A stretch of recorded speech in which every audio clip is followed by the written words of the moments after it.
and God's way. Let's all vote again. I just can't wait till we all vote again. With pen and paper, voter ID in our hand. I can't wait till we all vote again. God bless America. Wow. So you heard it here first.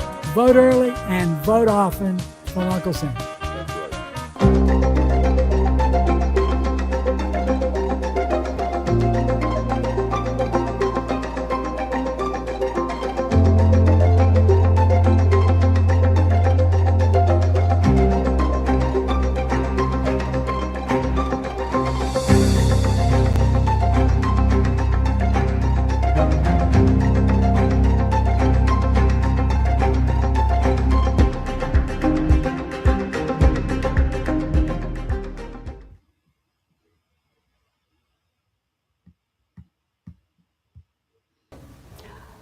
I'll start off with telling you a little bit about Voter GA, and then Garland will give you an update on what has transpired since our October 30th press conference, where we announced the filing of a petition with the Federal Election Assistance Commission to vacate Dominion 5.5A certification, and why it's now necessary to file an emergency federal lawsuit. Then he'll expose the false statements published by the Colorado County Clerks Association regarding forensic studies supporting the expert testimony that is the basis for our lawsuit. And then finally, we'll expose the cover-up in Colorado and how that affects Tina Peters' conviction. We'll then take some questions, and we'll start with the in-person media and then live stream media, and then go to our audiences. And we're live streaming now from several platforms, and we'll be monitoring the chats on Voter GA Rumble channel and Voter GA X channel. So if you are watching online and you have a question for Garland, please make your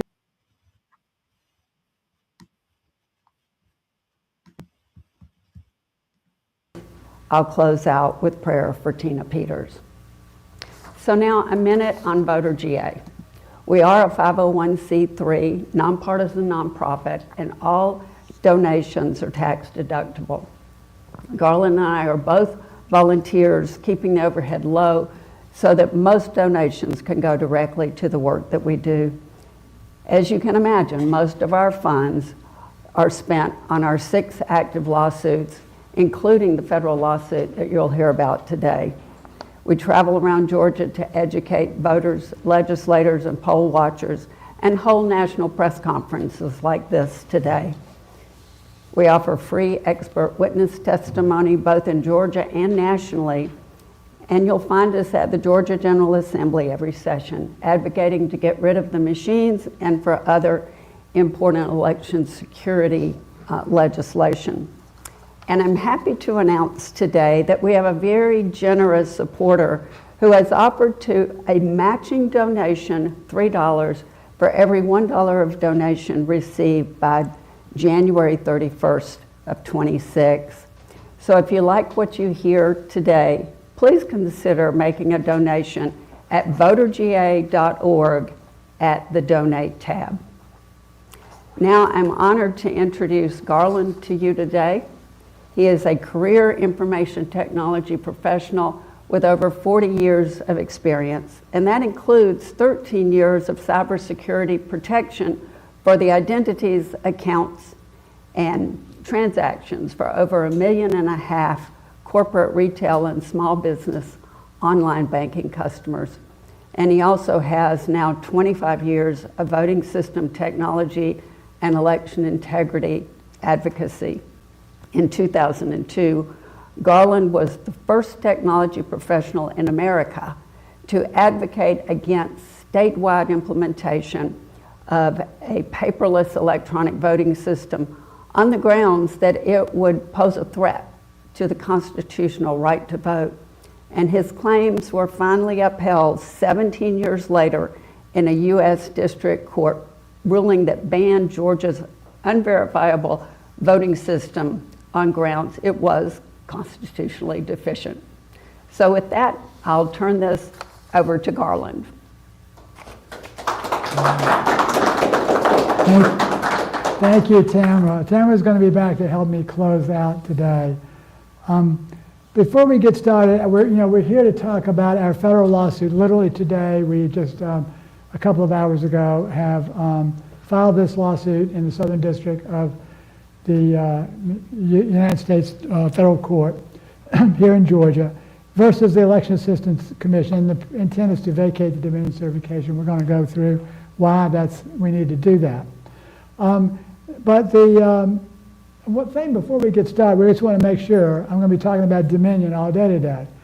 We understand fully that Liberty Vote has purchased Dominion, but you just can't put a sticker on the machine and think it's any different than it was before. You don't put a lipstick on a pig and expect that it's not going to be a pig anymore.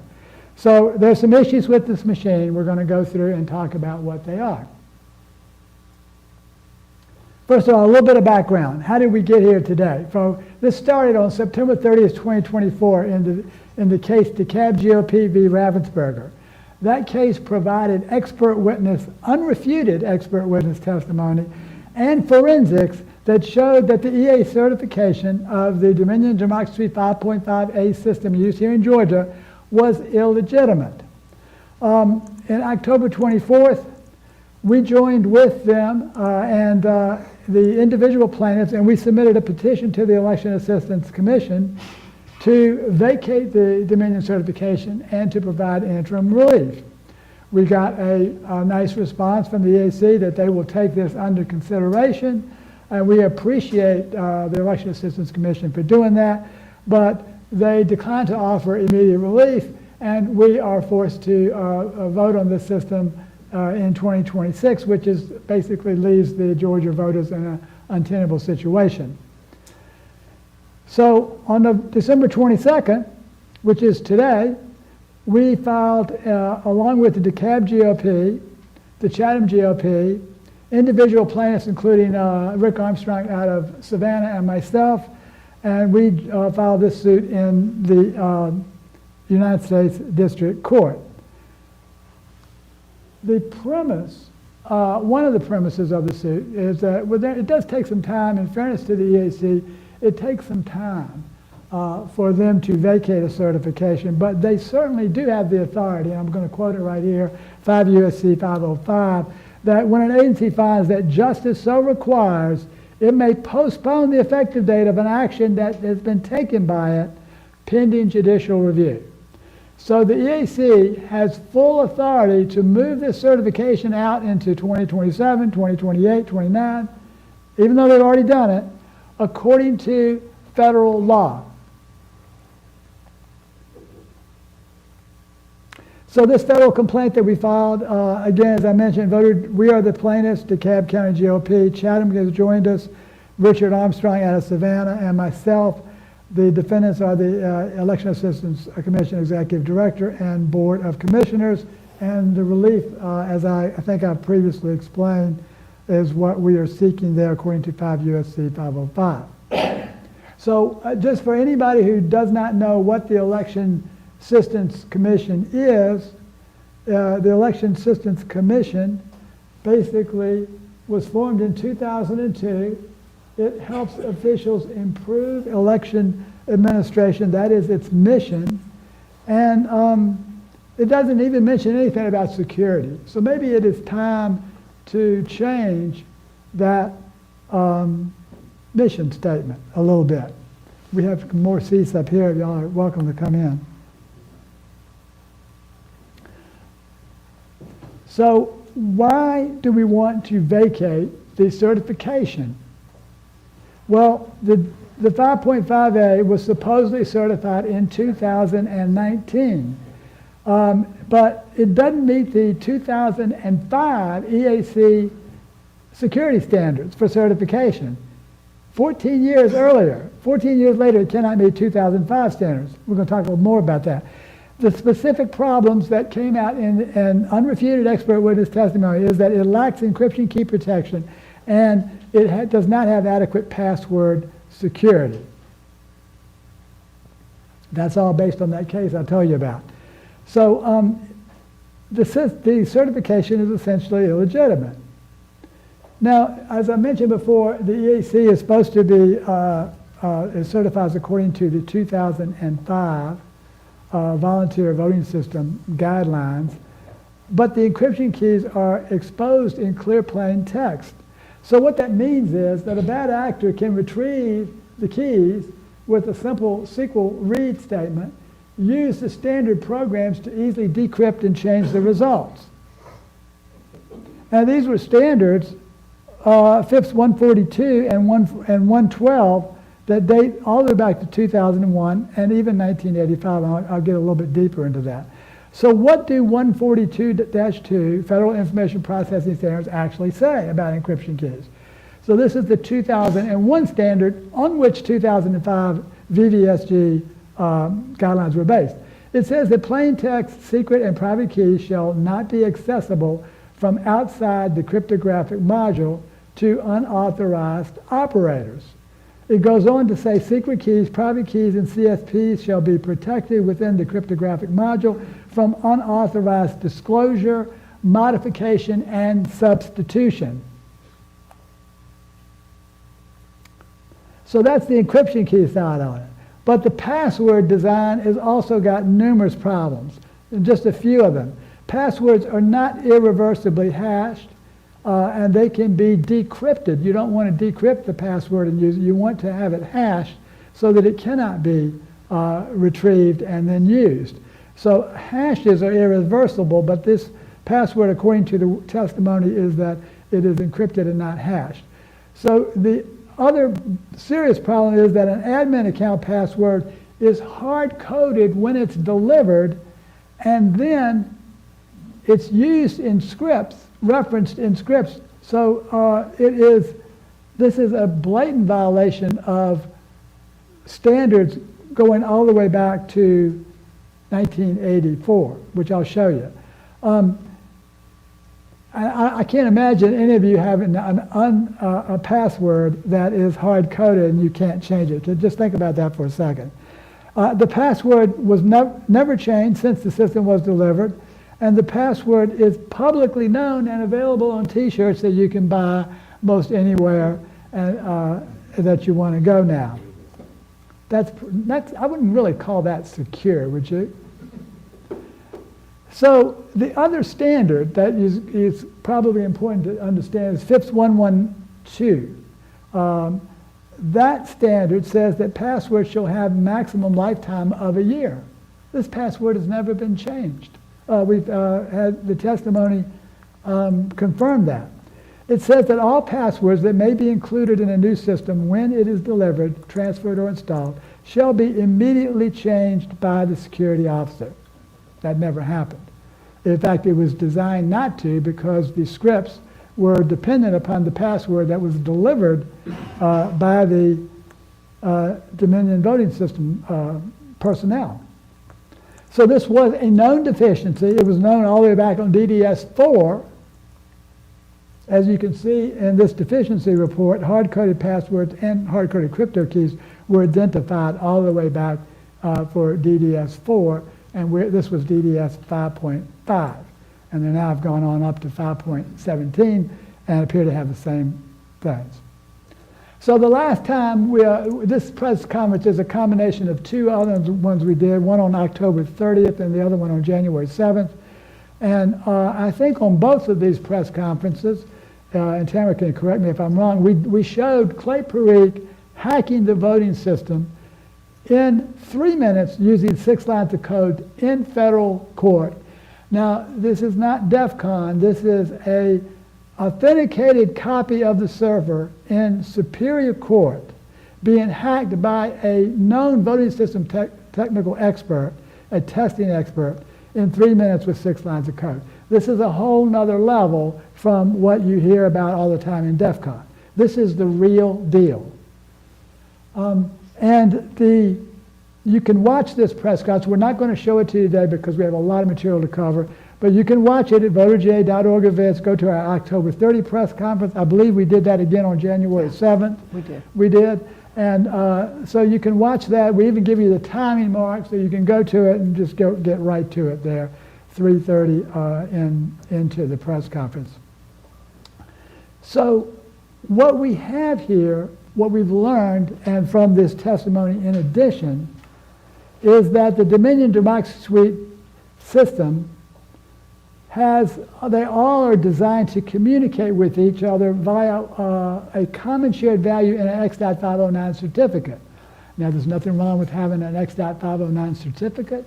That is a common way to communicate, but you wouldn't want the same common shared value across all systems worldwide.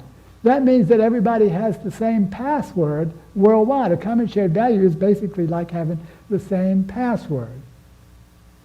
So that essentially opens the back door for you. So the voting system, we've also learned from the Mesa County forensic study number 2, which we're going to talk about in a minute, that the EMS database, EMS is the election management server, the ports, the firewall, everything down aligned with it is all set up and configured, is the term we use in the technology business, to be accessed by anyone in the world.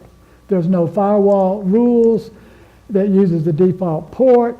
So there's a variety of problems. And then we also have learned that the SQL Server Management Studio, which is a data manipulation tool, a good tool, but it is not certified to be on a voting system at all. And it's not listed in the EAC certification, but that is resident on the system, and we know that it's resident in Colorado and other Dominion systems as well. So I'm going to grab some water here. So that is theoretical remote access. But now let's get into actual remote access. We now know from both the email discoveries and depositions that our Georgia County server, one of them, and we're the only one that's ever been forensically analyzed, were set up, maintained, and accessed by Serbian programmers in the 2020 general election. And we know that, again, they were accessed in the 2021 U.S. Senate race to correct, apparently, abnormal ballot rejections. So we're going beyond the world of academic theory into actual remote access based on discovered emails and depositions. These come from the Curling v. Ravensburger case and the Dominion v. Byrne case, Patrick Byrne, up in Michigan. You've probably heard about that. Well, it doesn't quite stop there. We've shown now that the system, and the experts have shown us that it is, in fact, has a back door. And, but was the back door accessed? Well, the forensics that was conducted by Ben Cotton, and I'll tell you a little bit more about Ben in a minute, showed that when he looked at this 2020 Georgia County server that came out of Coffee County, that it was, in fact, had email internet activity. Now, I want to just restate again that Ben is doing a forensics analysis on an authenticated copy of the 2020 election server that was used to conduct the election in Coffee County, unrefuted. He found that over 3,000 EMS server files, that's election management system server program files, were modified after the installation in 2020, all without detection. The system also had an uncertified compiler that would allow malware to be created and spread to all components. Now, a compiler accepts program instructions in English from a programmer. It converts it into machine code, and then that can be deployed and executed on any component. This is unheard of to be installed on an election system in any county, in any state in America, because it would allow someone with access to come in and change the software under which the elections run, and then all of this would happen undetected. You cannot detect it. So that's what been found in Georgia. We want to just show you that everything that's been found in Georgia has been corroborated in other states. In Arizona, Ben Cotton performed a forensic evaluation out there, and he found that the server in Maricopa had an unapproved dual hard drive setup, a dual boot configuration, essentially two systems in one, and the second system had non-election data and non-Arizona data on it. If I recall, I think that data came from South Carolina. What was it doing on the Arizona Maricopa election server? And it had nothing to do with elections. How did it get there? Every official in Maricopa deserves to answer that question for us. He found there 85,000 election files were deleted, 855 directories, deleted from October the 28th of 2020 to November 5th of 2020. You remember that election was conducted on November 3rd. Clear violation of federal law. Internet history found in EMS server, client workstations, and adjudication workstations all had internet history. Remember, haven't the election officials and the vendors told us for years, and maybe even decades, that these systems are not connected to the internet? Oh, well, the only forensics, the servers on the only ones that have been evaluated forensically have all found internet connectivity. They lied to us. It's now proven.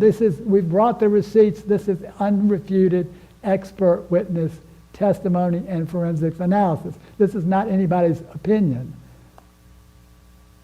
In Michigan, Mr. Cotton's affidavit found that the Dominion election management server there had internet connectivity footprint from the Ministry of Education in Taiwan and a German cloud provider, a cloud service provider.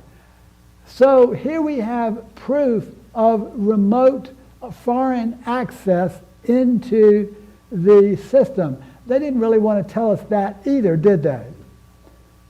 So at least one of the Dominion ICXs were actively used for remote access, and the invoices and emails, all this other documentation from this court case, Bailey v. Antrim, all found that they were actually transferring data remotely while denying it to us. Now let's move to Colorado. As y'all know, Colorado is going to be, we're going to talk a little bit about that. This is becoming the epicenter of election corruption in America. The Mesa County election management server was configured to be accessed from separate non-Dominion computers with only password authentication. That came out of Mesa County Forensic Report 2. I'm going to show you that was Doug Gould. We'll talk a little bit more about his credentials in a second. I mentioned that the firewall rules were unrestricted. And we found this in Colorado. 35 wireless devices were installed, all with internet connectivity, and this is just one county. 35 wireless devices were forensically found, all with internet connectivity, and they told us that they don't connect to the internet. They lied.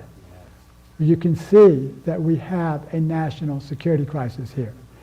Any person using a cell phone could wirelessly connect to the EMS network and change calculated vote totals. Some of you might remember we had Mark Cook here. He demonstrated that for those of you who are involved with Voter GA.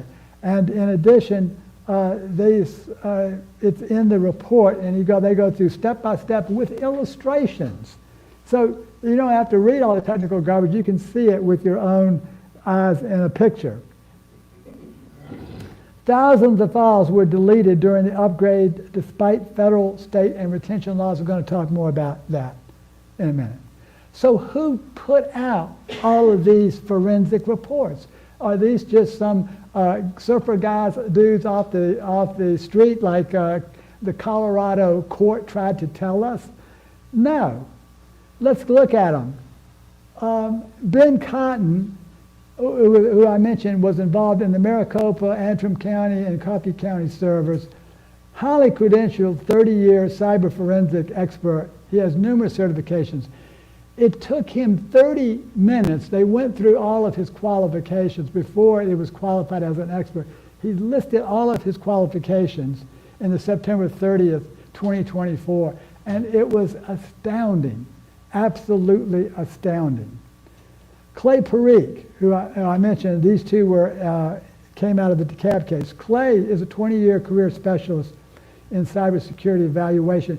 He is a voting system tester. He worked in the test labs for testing voting systems in Huntsville, Alabama, and he has tested 7 different voting systems, probably equally as more as anyone in the country.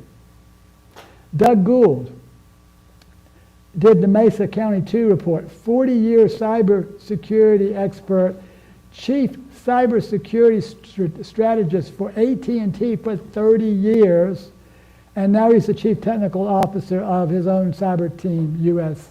Fund.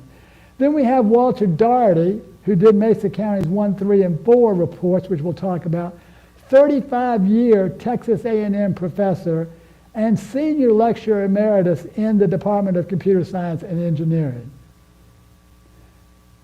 Then finally we have Jeff O'Donnell, 40-year software database developer, analyst, consultant. He's the CIO of an Ortus Analytics Services and a University Pitt computer science major. I mean, look, I've been doing cyber protection for 14 years. I have a 40-year career, 25 years in elections. And these guys are most of them are at another level from what I am at in terms of cyber forensics. So these are some of the most impeccable credentialed experts in the entire country, and they have produced some reports. So I decided, has anybody tried to refute any of these reports? And I thought I would check around, and of course no one has tried to refute anything that we have said today from Clay or Ben Cotton, anything that our lawsuit has been based on has not been refuted in court.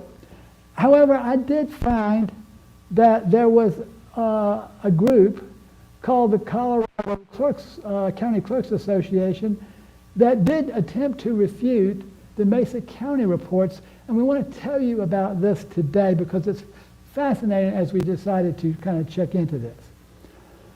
So they published an unsigned, undated, 4-page rebuttal in an 8-page memo referencing unspecified experts that had rebutted these 3 guys. Well, these 3 guys produced 321 pages in 4 forensic studies, have over 100 total years of experience in information technology, data analytics, and cyber forensics, and the Colorado County Clerks Association attempted to rebut that with a 4-page, unsigned, undated memo referencing experts. I don't think so. So that led me to my next question. I thought, well, what is the Colorado County Clerks Association?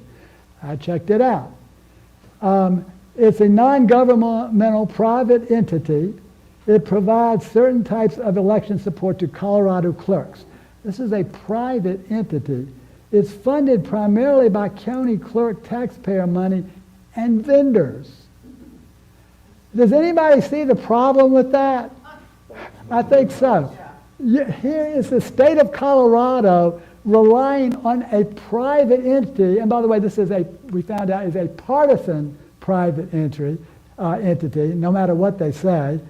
But this is incredible. Can you imagine the state of Colorado relying on a private entity to support their Colorado County clerks? It's worse than what you think, though. We're going to get there. So we filed an open records request for this rebuttal. We wanted to see if they're representing the county clerk's office, all the county clerks in Colorado. I was wondering, it crossed my mind, would all of the 64 county clerks agree with what I just said? Would the 64 county clerks agree to sign on to a 4-page rebuttal specifying unspecified experts, unsigned, undated, and attack 321 pages of 4 forensic studies by experts who have over 100 years of experience? I thought, would the county clerks sign on to this? All of the county clerks must have signed on to this, right? It's coming from the County Clerks Association of Colorado, right? So we filed, thanks to we have a wonderful admin named Tanya Salsa, who I could talk all day about, but unfortunately we don't have time. We filed an electronic copy of any email. We filed for this. Colorado has what we call Open Records Act, CORA. So we wanted an electronic copy of any email or other written communication from you or the county, and you being the county clerk. This was sent to all 64 county clerks. From you or the county indicating the county's agreement with, consent for, approval, disapproval, or objection to, or any other opinion regarding the October 25 analysis of the Mesa County Forensic Study. Because if the Colorado County Clerks Association is publishing it as though the Colorado clerks have bought into it, then they should have signed off on it, right? Well, we also noticed that on their website they had an Arapahoe County study, which was done by, I believe, Walter Daugherty there, I told you about. So we asked for the same thing for that study, and we asked for the same thing for the letter that they sent. They happened to send a letter to Governor Polis about Tina Peters. We'll get there in a second. So I wanted to see what the response was. Well, we got good responses out of most of the clerks, but the responses are going to be quite interesting to see. However, we have yet to do, as of this press conference, we have yet to get a response from anyone on the CCCA board. The county clerks in Colorado have not responded to us, and this is the board. We did get a response from one of them, the vice president, but she hasn't answered the question yet. So none of the board of CCCA has answered our question. However, the other clerks in Colorado certainly did answer our question, and here's what we found out. 1, not a single clerk in Colorado signed off on the Mesa forensic report analysis that CCCA did. Not one of 64. 0. There is no written communications, 0 written communications of anyone in Colorado in a clerk's position signing off on the Mesa County rebuttal. I use that term loosely. We also found 0 county clerks that signed off on the Arapahoe County rebuttal, which was prepared by Dr. Daugherty, the 35-year Texas A&M professor and emeritus in the computer science department there. And we found out that no one signed off on the letter that was sent to Governor Polis about Tina Peters, although we did find 6 clerks who verbally went on record as, and I think in 1 written, that signed off on that. But so we've got big goose eggs really for all 3, but in particular the first 2. So let me explain a little bit more about this report and why none of the clerks would have signed off on it. So the rebuttal, I'll call it, they don't even call it that, but that's what it was, of Mesa Forensics report. Now I could talk about this for half an hour or an hour, but I'm just going to give you one example of each report. The CCA said that operating system logs are not election records. Hogwash. Operating system logs contain the events that transpire during an election. These logs are critical to detect intrusions into the system from foreign actors or bad domestic actors or maybe even legitimate actors. They are what helps you detect an unauthorized intrusion. Operating system logs are essential in that.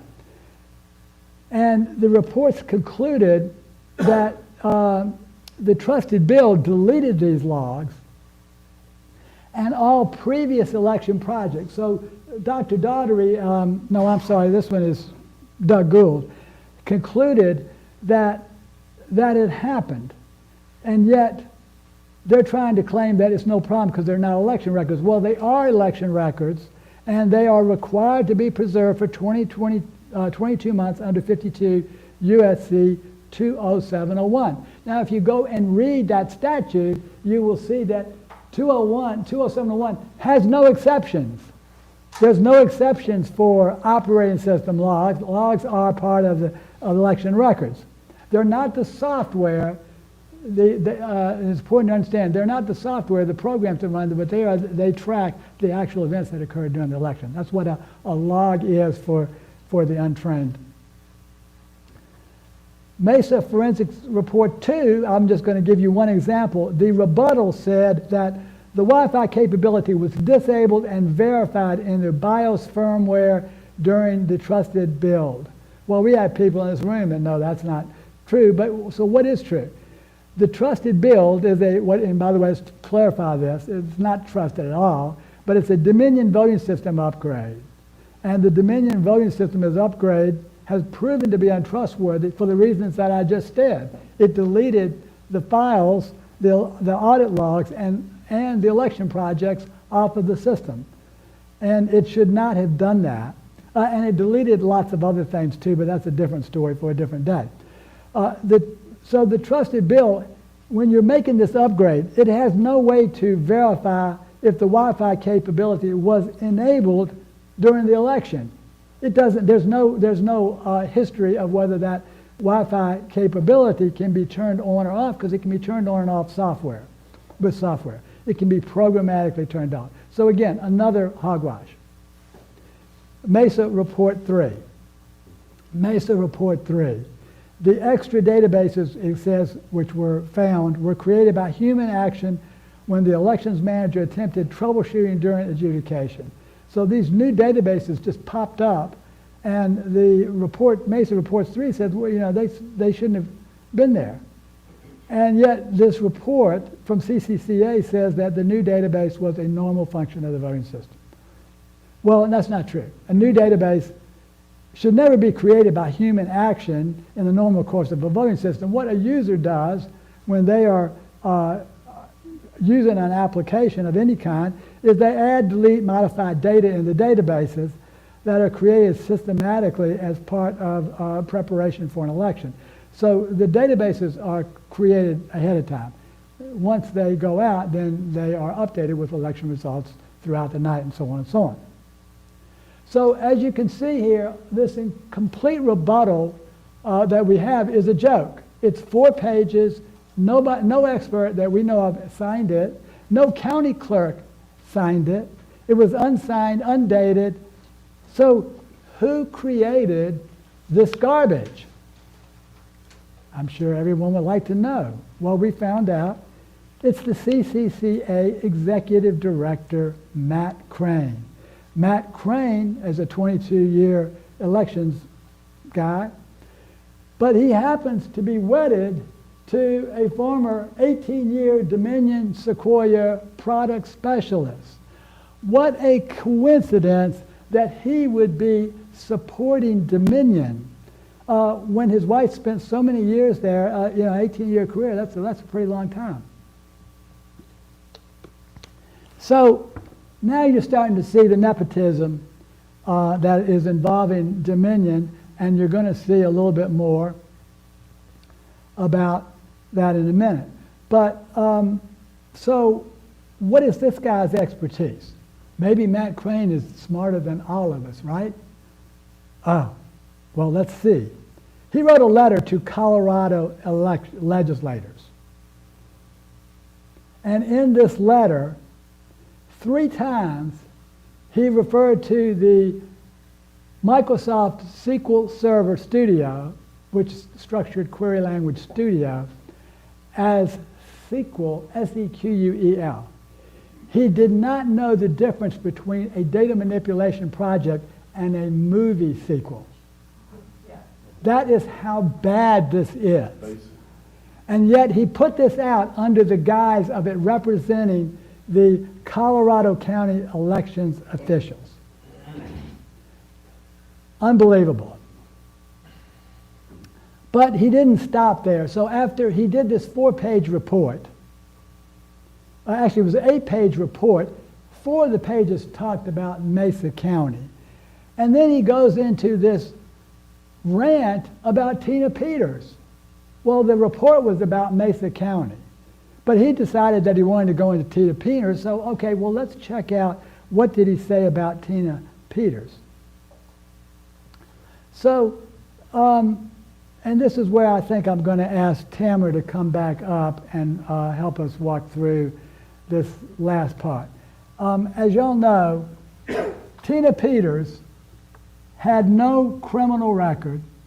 She was imprisoned during an appeal for a conviction of victimless crimes, and that was involving observation of a Dominion voting system upgrade. Why wouldn't a Dominion voting system upgrade be publicly observable? It is here in Georgia. What is the state of Colorado covering up, and how does that affect every voter in America? After all, with the Colorado's votes are corrupted, it can dilute votes from all the rest of us around the country. So it seems to me that we have a national security crisis, and the epicenter of that is in the state of Colorado. And I think that's why the state of Colorado is trying so hard to keep Tina Peters in prison. Now, often you hear it mentioned, we've said it in our press conferences, she's a 70-year-old cancer survivor, Gold Star mom, and has no prior criminal record. But the truth, all that's true. She's a grandmom, she's older, and she's quite sick, in prison right now. But the truth is, this would be terribly unfair if she were 35 and very healthy. She was railroaded. And we're going to explain a little bit about how she was railroaded. But before we get there, let me just give one example of something that, as he went on and on about Tina Peters, but one thing that he mentioned that I'd like to focus in on. As y'all know, Tina Peters has been pardoned. And he, as well as the governor, told the legislators, and I believe he also wrote this in the document, that the President of the United States has no power to pardon or otherwise, I think, commute her sentence. He has no power to pardon. Well, it seems to me that Mr. Crane, not only does he not know the difference between a data manipulation tool and a movie, but he also doesn't seem to know the Constitution. Let's look at the Constitution and see what it says about pardons. Article 2, Section 2 says that the President shall have the power to grant reprieves and pardons for offenses against the United States except in cases of impeachment. There is only one restriction on pardons of that are convicted, of those who are convicted. Now, people are trying to say that the word "the United States" there, and they go into this long ordeal about that. You have to understand something. The Constitution, when the Constitution was drafted, there was no "the United States." The states created the federal government, and the federal government did not create the states. And that might be far-fetched for Mr. Crane to understand, but that's just the way American history is. So pardons cannot be unconstitutionally prohibited for state offenses. A pardon is a pardon is a pardon, and Tina Peters needs to be out of jail right now because this is what the Constitution says, and the Constitution is the supreme law of America. So she was railroaded, and you Yeah. mentioned it. Do you Yeah, wanna- she really was. And we just want to list some of the things that went on before and during her trial. She was denied bail, although she was really overqualified. And what we mean by that is these were victimless crimes, even though they weren't really crimes, and she had no prior criminal record. She actually didn't even have a speeding ticket. And her case was on appeal. Right. So this is an unprecedented in American history for these three things. That her case was under appeal, it was victimless crimes, and she had no criminal record. Right. Unprecedented. Show me, maybe Mr. Crane can show me somewhere in American history where this has happened before. Yeah. And during the trial and leading up to the trial, the judge denied 41 motions made in her defense. Yes, 41. It's incredible.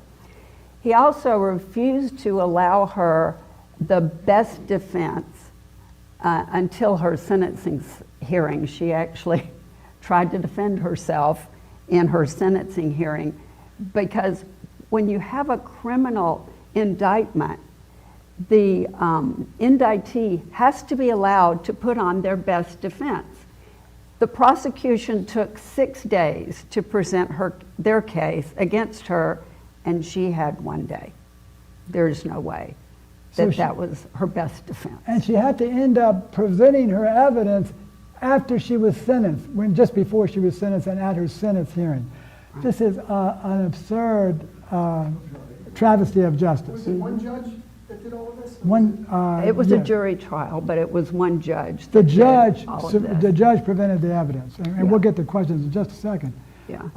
So she had the right to testify in her own behalf at her trial, but the judge ruled that he would not limit the cross-examination of her testimony to her testimony, and therefore she knew, and her defense attorneys knew, they couldn't take the chance of her testifying and then just bringing in all kinds of defaming evidence. It's atrocious. Yeah, there were 700 articles, negative articles written about her. Yeah, and most of which were false. And they've continued, especially since the president's pardon. The media in Colorado has just really been fired back up against her. It's unbelievable. As Garland often reminds us, we're in a spiritual war, and that's what's going on here. The county DA made false charges against her of her recording a federal court proceeding. It was actually overturned on appeal, but the temporary conviction was active during her sentencing, so the judge could say she had a prior conviction. But then right after she was sentenced and sent to jail, it was overturned. So the Makes no DA, sense. yeah, thank you. So the DA basically said that she had recorded during the hearing. Then he said later, well, you don't know if she did or not, backed off of it. But this shows a conspiracy between the DA and the judge, because the judge could have never imposed such a ridiculous sentence if they had not had this temporary conviction set up in order to justify that kind of a sentence. And that was collusion of an epic, what I would consider to be a criminal activity. And you might remember, if you follow her case, that several times over the last 6 months, she has been concerned for her own safety, and she has been requesting to go into a safe unit at the prison, which is a place where prisoners that need to be kept out of general population can go, but they still have privileges of cell phone, texting, and not being locked up. Every time she has complained about it, she ends up in solitary confinement. In fact, she just got out last Friday from 15 days in solitary confinement. She was there for her safety, they say. So just to wrap everything up for today, we just have another slide or two. We believe that there's possible federal offenses here and that need to be investigated. So we're going to call on the DOJ, Homeland Security, DNI, and even the Department of Defense, if we have to try to get some resolution on these things. Let me just give you, we know, for example, absolute fact that 20701 and the elections records are required to be retained. We know, I showed you the evidence that, Mr. Crane is saying that they're not. That's, you've got probably 6 expert witnesses with 200 years of experience willing to say that they are. And so I don't know how that's going to hold up. But this appears to be a violation of 18 U.S.C. 2A, aiding and abetting the covering up of the election record destruction. Also, you've got 18 U.S.C. 371. There appears to be some type of a conspiracy here that is allowing this to happen. And, you've got the guy who is wedded into Dominion, who is then making up all this stuff and telling everybody that Dominion is okay. He's told, we've got the letter to every legislator in Colorado where he's made these statements. It's beyond belief. And then he puts this out. First of all, the conspiracy charge also is 241, but he puts this out under the color of authority of the CCCA, the Colorado County Clerks Association. So that could be another potential violation of 18 U.S.C. 242, and there could be even more. We're just saying that this warrants an investigation because it appears to us that a some criminal activity may have occurred here. And then finally, so we just want to leave you for this before we open it up for questions. This is the epicenter of corruption here. Colorado is linked to Georgia through the Dominion voting system. And all of this massive cover-up that is going into Colorado could basically dilute the votes of Georgia, just as we saw in Fulton County and a dilution of votes in the 2020 election that impacted the federal election nationally and the electors. So bottom line is the cover-up in Colorado is fueling a national election security crisis. And we want this election security crisis to be resolved before the 2026 primaries, which in Georgia occur in May. And we are asking for the president to step up and now that he's gotten his some of the foreign affairs tamed down, it's time that we focus full time on election security for the 2026 election and get these problems resolved. It's going to require a national effort coming from him and from Congress. So we are asking for federal action all the way around on this. Amen. And that said, I think let's we'll go to take questions. Questions. Do you want to double check the chat? Or? I will. If Okay. you are media watching online, please identify yourself in the chat and we'll take your questions. And then our in-person audience, please wait for a microphone. So we want to make sure your question is heard on the live stream. Okay? And we do have media in the room, so we'll start with y'all if you would like to ask any questions. I do want to mention that we have, if you like what we heard today, we have that 3X matching donation. That's a real thing. A very generous donor has stepped up and offered that between now and the next 30 days or so. Do we have any questions here in the media? And if not, we'll go and double check media on the social media, and then we're going to open it up for the room questions as well. Okay. And we can blend them in if we don't have any set up already. Okay. I've got one here. It says, if the certification for Dominion is vacated, will this overturn the use of Dominion in other states that use them? Which is a great question. What a great question. And did I miss that slide? I had that slide in here. Maybe I accidentally missed it. So what we know is that based on the expert witness testimony, the problems that we have described with the Dominion system exist in all of the Dominion 5 series products. And those are used in many, many states. Many of the voters in these states are aware of that, and they have already submitted EAC petitions to vacate the Dominion certification in their states. And I believe petitions have been filed from California, Arizona, Pennsylvania, Michigan, Wisconsin, Florida, and there's probably a couple more that I'm missing. So yes, now this particular lawsuit will be only for the Dominion 5.5A. However, if this is upheld, the EAC, I think, will be compelled to vacate all the other remaining Dominion certifications as well, but that remains to be seen. Okay. A related question is, if Smartmatic is really the root of all of the software, is there a way to go after Smartmatic? Well, that is, the relationship, so what we know there is that Dominion was, Dominion acquired Smartmatic. Well, let me back up. They acquired Sequoia. Smartmatic acquired Sequoia in 2005. Sequoia was the original Colorado voting system company. And it had about, close to a third or fourth of the market. Smartmatic acquired that in 2005, that was when they brought in Eric Coomer. And then in 2010, Dominion acquired the Sequoia portion of that, or U.S. market, from Smartmatic.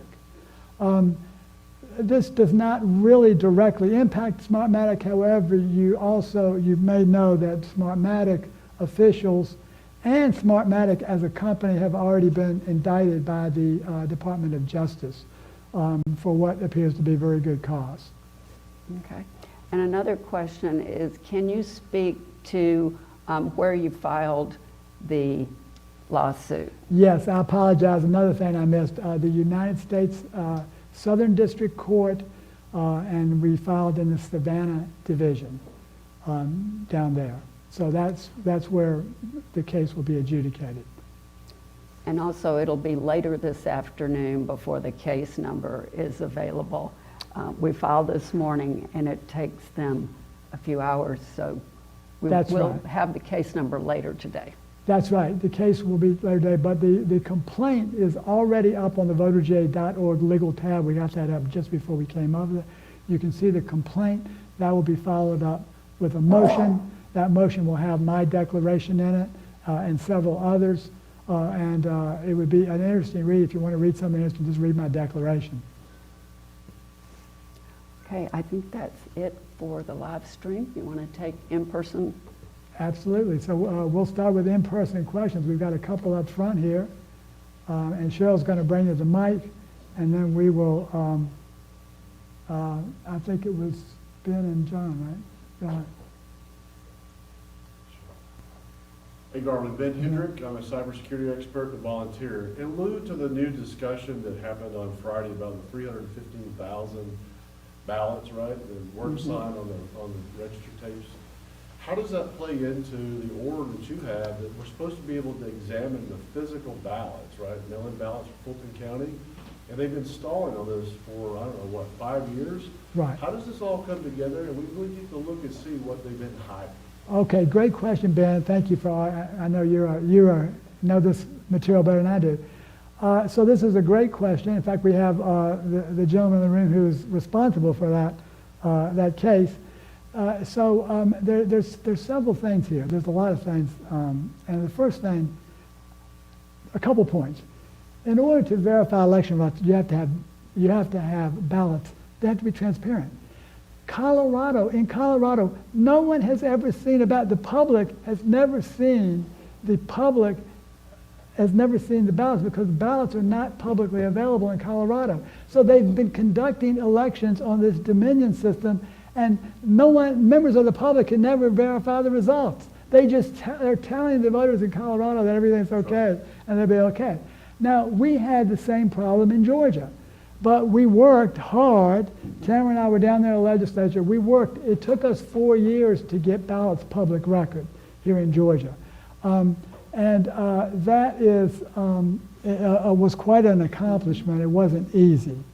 And then now they still want $49,000 sometimes for the ballots, but we have been able to work a deal with a couple of counties to get them.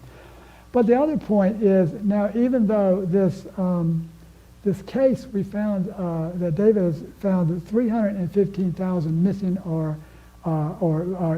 tabulated tapes, 148 tabulated tapes, and missing 0 tapes as well, impacting 315,000 ballots.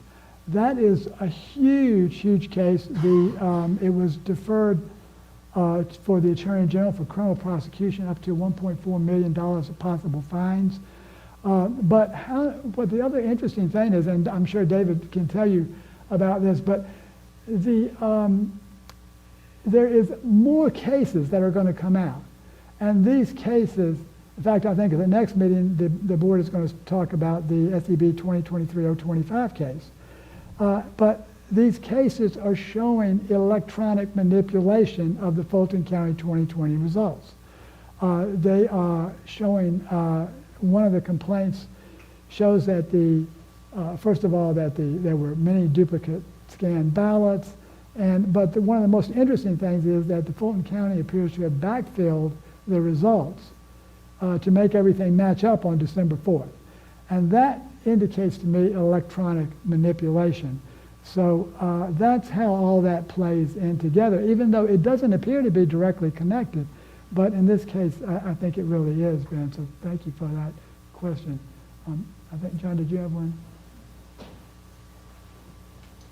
John Evans, we're talking about certification. Now, most of the software that I have is on subscription, and it's got a link on it that says check for an upgrade, or it automatically does that. Now, if the Dominion system that was certified had one letter or one number change, is some way of upgrading or just changed because it's connected to the internet, how would that affect certification? Great question. Great question. Good question. So the certification, there is something, here's the way they get around this. They have something called de minimis changes. And the de minimis change is something that they say, well, this is just really small, it's a configuration change, and therefore we don't need to recertify. And there is some truth to that. There are certain things you don't need to recertify.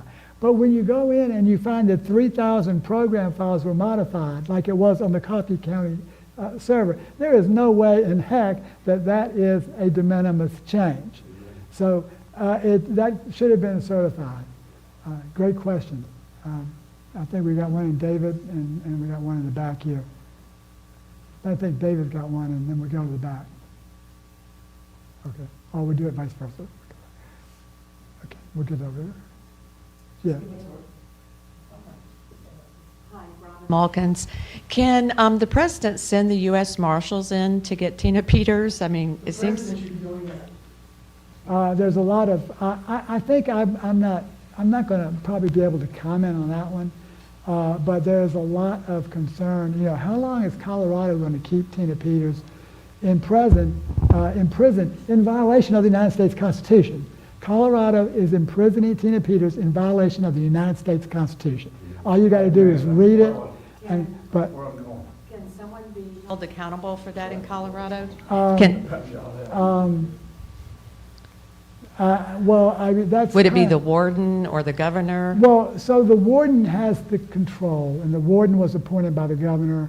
Moses Andre Stancil in 2023 was appointed by the governor Polis. He has the ultimate authority. Of course, he's going to probably do what Polis says, but it really comes down to him. The mandamus is against him, not against the governor. And my other question is this where Mike Lindell's legal battles are? Aren't they in Colorado over the election integrity? He had one legal battle in Colorado, and I think he's got one or two more that are still active. I think David had a question up here, and we'll get over to Larry Garland. Garland, I appreciate your tireless efforts on doing everything to continue giving this thing Likewise. oxygen. Likewise, you've been doing it too. Well, thank you. My question is, let's assume that the lawsuit is successful. The pushback that I think we're going to hear from politicians is going to be, oh, you can't change the election system in the same year, but we know that happened in 2019. So I guess the question, two questions is one, do they have to act under like emergency authority to do something if it is overturned? And number two, it seems like we've been consistently hit with judges that don't want to make decisions, delay. Do you have any sense of how soon this case may be heard and what the timeline may be? So these are great questions, and it's funny that you mentioned this question, because we anticipated that, exactly what you're saying. So just this morning, I changed my declaration, and if you go to read it, in the last paragraph, it explains that in 2002, Georgia went from 3 disparate systems to this complicated, unverifiable paperless system, electronic system, in 6 months flat. So, right, the Diebold system. So if they did that in 6 months, they certainly could go from this complicated, incredible mess back to a simple hand-marked paper ballots, publicly recorded hand count system in half that time. So we do have time. And I wrote that in my declaration. It's on the very last paragraph, just literally this morning, and got that in, and that will be filed this afternoon in the motion. But to the other part of your question is, what will the judges do? Will they act fast? So, and it's a great question. I don't know.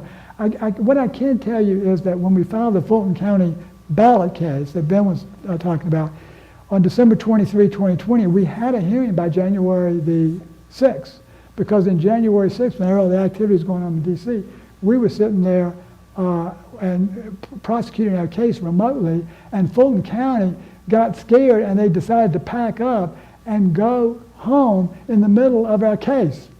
And we had to wait an hour or two for everybody to get back home and get back online. So I say that, but to say that they can move fast. That took 2 weeks for us to get our first hearing, and we can get it. It can be done. It just depends on what they're willing to do that fast. And all we can do is do it and hope for the best.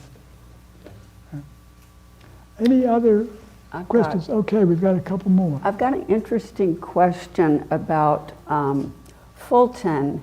If they've admitted that the 315,000 ballots from the unsigned tabulator tapes are not certifiable, then what about all the tabulator tapes that were signed under the Canadian law? Well, wow. I So know. that's a good question. So they were unsigned or missing, yes. Right, Either but unsigned. they had to agree that was a problem. Yeah, well, they agreed that they were missing and unsigned, but they would probably not be willing to take the extra step And say that- they were uncertified. and say that they were uncertified. Okay. However, to your point, they were uncertified. I mean, if they're not signed, they're not legitimately certified election. And there's hardly any dispute about this, but they just didn't want to say that. But yeah, they are. So here's the question. This is a really incredible question. I wish I had the other presentation. We have this, if you go back to our January 7th presentation. For all of you watching nationally, this is really important if you have a Dominion voting system. The tabulators tapes that the poll workers sign are signed according to the local Elections Act. Election Authority Act. The Local Election Authority Act. That is what the poll worker is signing oath to. If you go and look on and find out what that is, and we told you this in January 7th, thanks to some of our supporters, Mr. Metz and Sarah Thompson and all these, and quite a few. But if you go and look at that, it is a Canadian law. And it doesn't say the Local Election Authority Act. It doesn't say a local election. It says the Local Election Authority Act. It is a Canadian law. So the poll workers are signing an oath to a Canadian law. Remember, Dominion is a Canadian system. Dominion is owned and operated by a foreign entity. They are a Canadian company, so the question is, does that invalidate every single election that has ever been conducted on a Dominion system? I don't know the answer to that question, but I think somebody should bring that evidence forward and file a case to vacate virtually every election that's ever been conducted on a Dominion voting system, because they should have been sworn to our laws, not to Canada's laws. Okay, one more. Looks like we could keep going all day. The Georgia Code requires that the electronic voting system be certified by the Election Assistance Commission, correct? That's right. So that would mean then that if we get the EAC to vacate the certification, then Georgia's stuck. That's right. So if the EAC vacates the certification, as they have to do, they are going to be compelled to do this based on the evidence, or they're going to have to find another judge who won't rule according to the facts and the law. We've seen a lot of them. But once that happens, yes, that will mean that it's invalidated here in Georgia, because the Secretary of State has to certify this as safe for use here in Georgia. And the judge let him off the hook here in Georgia as Fulton County Superior Court judge, and that's another long story, but they let him off the hook claiming, well, he had the certification back, even though it's obviously not safe for use, it is required by Georgia law. The judge ruled that, just because he had a paper certification from 2019, that everything was okay, literally. That's Judge McAfee. So so we're just going ahead and fix it at the EAC level. If you want to play that game, it will get a better, more honest ruling out of a federal court than we will ever get in the state of Georgia. Want to take one more? Yeah, sure. Okay, this has to do with, is there criminal activity? Somebody asked, if listening to these MESA reports and the analysis of Colorado, it sounds like we've got a bunch of inept programmers and analysts, but is that really the case, or do you believe that there's criminal intent? Yeah, so the question is, did all of this just happen by accident? Or do we have all these incompetent people all around in all these voting system vendors? Or was there something more sinister there? I think that you in the room have already answered that question, I can tell. But the problem is, I'll give you an example. As y'all know, the Dominion Democracy Suite 5.5 system and the ES&S system, Express Vote, they use a QR code to embed and hide the votes from the voter in the QR code, and then they tabulate the results out of the QR code and they show the voter something different. Now, obviously that's unverifiable. They come out with this system in late 2018, 1920, and we have been arguing that a voting system had to be verifiable for 15 years. So why would voting system vendors, two of them, the two leading vendors, come out with a new wave of unverifiable voting systems 15 years after since they've been getting beat up about having an unverifiable system 2002? That is beyond incompetence. That, to me, indicates that there was some type of criminal intent in bringing these systems to market. And they've created a national security crisis with remote access. We've shown you just a little bit today. There's much more about foreign access. And this has got to be resolved by the 2026 primaries. We're asking the president to act. we're asking Congress to act, because it's obviously we're not going to get relief from states like Georgia and Colorado and Arizona. Okay. Can I make a statement? We just have, it's got to be a question. Has to be a question. Okay. Say it in the form of a question. Yeah, yeah. Okay, I'll ask a question. Okay, it's got to be related to this. Hello, my name's Terry Sweeney, Yeah. Forsyth County. Yeah. How come nobody has brought this to anybody's attention? It says Supreme Court upholds legislation on photo ID requirements for voting. This Okay. was in 2007. I think it would be a good idea to have the people out there, not that this is out there in the public and here. Okay. Can anybody bring this to somebody's attention at any time? Well, we can talk about that offline because it's not related to this, Okay. this stuff. As long as we got it out. So, Matt, you had a question? Yeah. Okay. Thank you for everything you do. My name's Matt Stout. I'm a volunteer advocate since Stop the Steal way back when, and I was former Yeah. President Trump's field representative to the state of Georgia in 2015.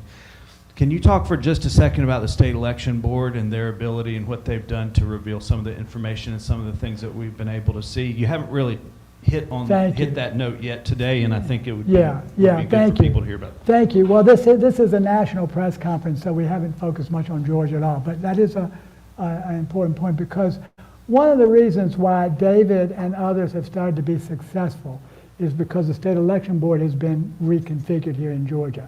And I mentioned this morning, I think, on Bannon. But so the state election board now has a majority of people who really care about election integrity.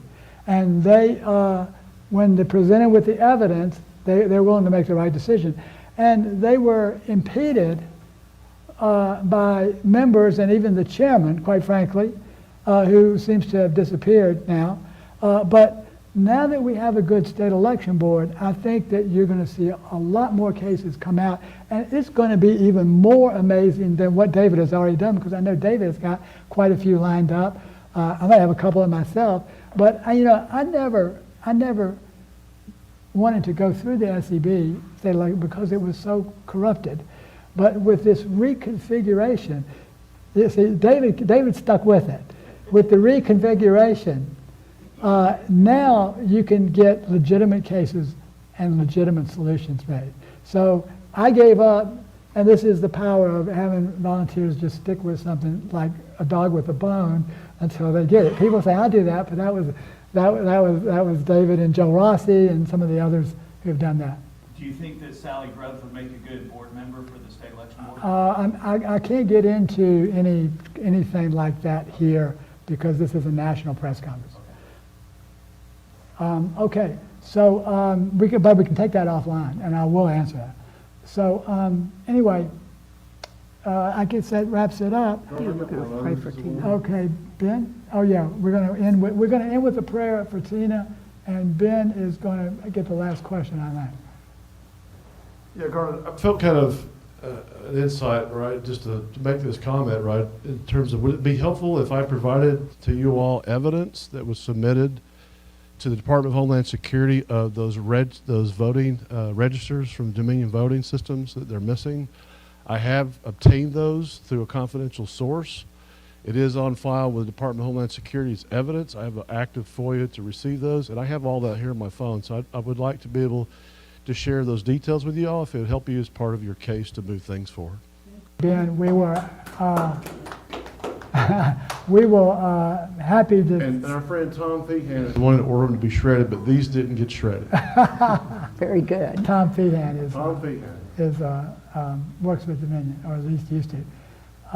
So we're going to close in a prayer for Tina because she's an American political prisoner. Yeah. And thank you for that, Ben. We will accept any evidence that you have and see what we can do with it. So that said, Tamara's going to close us out. I want to just remember one last thing before we pray. Tina needs your help. Also, we do too. We do have that 3X match running from January and Through January 31st. until January. And then Tina needs help too, and we'll tell you how to do that. Right. Yes. If you want to follow Tina, go to tinapeters.us, and that's where you can donate to her, both to her legal fees and to her personal expenses. And I just want to give you one quick update. I mentioned that as of Friday, she was let out of solitary after 15 days. And when she came out, the other inmates, they cheered and they danced and they thanked her because she had brought to the attention of the DOJ the conditions of the prison, how horrible they were, and they've had investigators in there and they're cleaning it up. So they were so appreciative. So she now has the inmates on her side, which praise God for that. Yeah, So God bless Tina let's Peters. pray.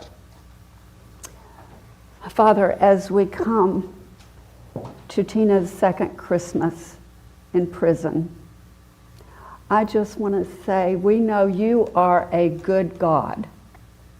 No matter what circumstances sometimes look like here on earth, we know you are good, and we thank you for what you have done for us. We thank you for Jesus and what he has done for us when he died on that cross and rose again. And Lord, I thank you that you are holding Tina in the palm of your hand, that you are protecting her. And I thank you for the angels that surround her in that prison to protect her. And I thank you for using her right where she is. But Lord, we're asking now that you accelerate her release, that you open these prison doors to her just like you did for Peter in the Bible. You said because the people prayed, the prison doors opened. And so, Lord, we're coming to you again and asking you to move on her behalf, whether it's through Governor Polis, whether it's through the executive director of the Department of Corrections, or whether it's through President Trump. We ask for her release. In Jesus' name, amen. Amen. Thank you for joining us today. We'll see you in 2026.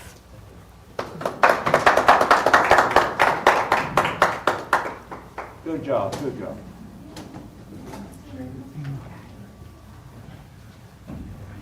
We do have a few new polos out there if anybody wants one with the big, All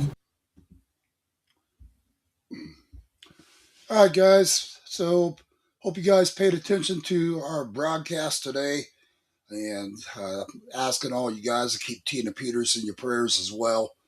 One of the biggest questions that I want to get out there is, we have all the evidence in hand for the corruption in the 2020 election. Why are we not seeing mass arrest? Again, these Democrats have gotten away with so much. It's time. And, I'm at a point right now where I'm exhausted from just covering all this stuff, getting it out there, but yet no action's being taken. And we see what's happened to a Gold Star mom like Tina Peters and the way they've locked her up and just trying to keep all this patriots silenced, just like they did the January 6ers. You look at a lot of those guys were held there for several years without any charges being filed against them. And Tina Peters just got done spending 15 days in solitary confinement because she made noises, about the prison conditions. This is unacceptable as well. And they are trying to use her as an example of don't you dare go against Colorado. Tina Peters has been a great friend of mine. She's exposed a lot of corruption. And, when I met with Tina Peters here before she went to prison, it was probably not 30 days before she went to prison. She goes, Jonathan, I know they're going to put me in prison. She goes, I'm not going to take a plea deal. I'm going to stand for what's right. And I'm going to fight this till my last breath. And, God bless her for her efforts and for standing strong. And I'm asking all you guys to get on board, flood Colorado, governor with emails, blow up their phone lines, and demand for Tina Peters' release. And I pray to God what they're working on right now with all the evidence they've got in hand. I pray to God there's going to be mass arrests made soon. And regarding American Fest 2025, my apologies for some of our broadcasts down there. A lot of the areas there, the internet was very spotty, so my apologies. We did the best we could throughout the coverage. We posted several of the Rumble links to the broadcast. So if you go on my Facebook or YouTube or Rumble channel, you can look up American Fest 2025 right there on the Rumble channel, YouTube or Facebook. And it's under Jonathan Townsend Alexander on Facebook, and under which is also Your News Arizona, and you can pull it up under YouTube under Your News Arizona. It was a great fest for 4 days straight, and had a lot of great speakers. And hope you guys had a chance to watch it. And if you haven't, just click on the links on my websites. So I'd appreciate that. And just like, follow, and share our broadcast. Keep getting this out there to the American people. That's what keeps us going. Because the more you guys share these broadcasts, the more people see it. And, having 26,000 followers on Facebook alone, I hope you guys would just flood Facebook with these broadcasts and just get it out there. Just share it everywhere. Again, just keep Tina Peters in your prayers as well. And again, she was a Gold Star mom that exposed a lot of corruption there in Colorado, and that's exactly why they got her imprisoned. So it's been a long 5 days, guys. So I'm gonna end this broadcast here, and we'll be live again here either this evening or tomorrow. And God bless all you guys, and we'll talk to you guys soon. Thanks for tuning in to Your News Arizona.